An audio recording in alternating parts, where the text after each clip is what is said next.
Luto tayo ng ginisang upo na may hipon. Ayan ang upo. Ito ang ating mga panggisa, bawang, sibuyas, kamatis. Ayan o, sarap niya. Luto tayo ng ginisang upo. Unahin ko muna tong hipon na binalatan ko. Stir fry muna natin siya para hindi siya ma-overcook. Ganda ng kulay. Pag mag-iba lang yung kulay niyan, okay na yan. Tapos set aside natin para natin ilalagay mamaya pagka malapit nang maluto yung ating upo. Set aside na muna natin to. Okay na itong ganitong klaseng ano, para masarap yung ating hipon, hindi makunat. Ganda. Gisa na tayo ng bawang, bango. Okay tayo ng konting asin. Yan.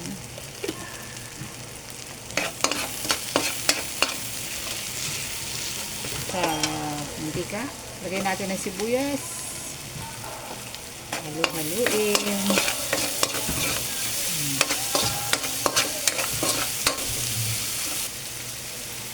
Lagay tayo ng paminta. Ayan, yan ang masarap sa upo eh. Lagay tayo ng konting toyo. Ayan, para dagdag gulay. Mas maganda. Ayan. Ayan natin ang kamatis. Ito na. Okay na itong kamatis natin. Lagay na natin yung upo. Oh. Ay. Ayan.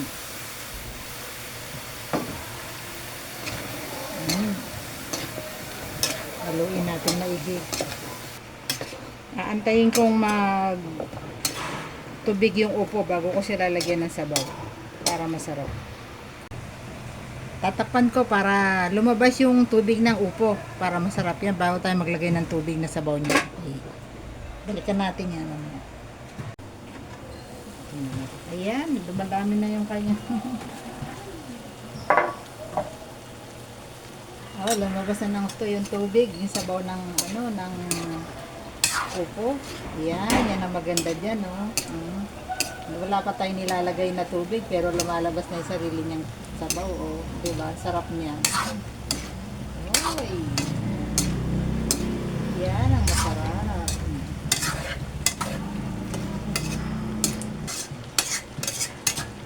Tapos ngayon maglalagay na ako ng sabaw.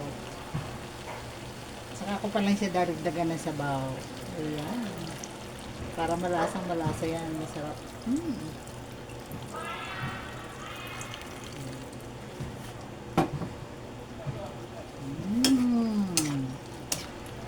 Ang ganda ng sabaw niya. Oh. Hindi puro tubig lang. Yung katas talaga ng upo ang lumabas.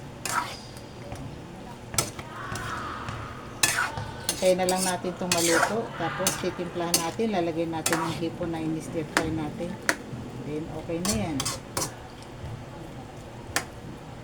Tatakpan ko muna. Antayin natin lumambot.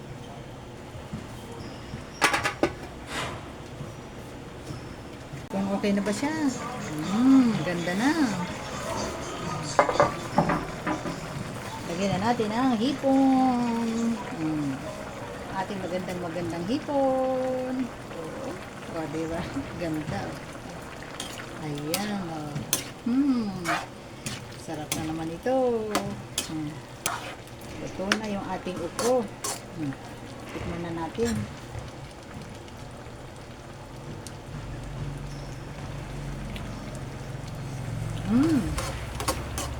Sakto na. Hindi siya maalat, hindi siya matabang. Sakto lang. Perfect. Masarap na naman po ng ating ulam ngayon. Simple pero masarap. Ayan. Simple pero rock.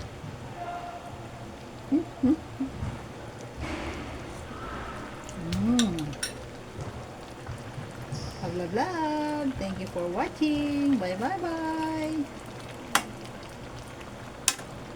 Hello po, kain na tayo. Ito yung ating nilutong ginisang upo na may hipon.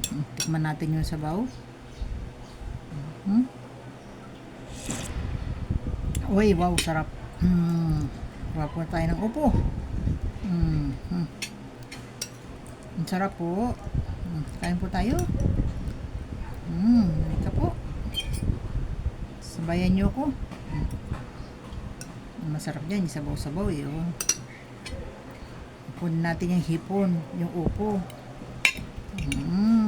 Kain na po. Unang subo po para sa inyo.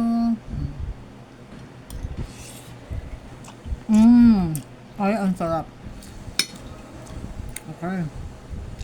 Love, love, love. Thank you for watching. Salamat sa laging suporta. Bye, bye, bye.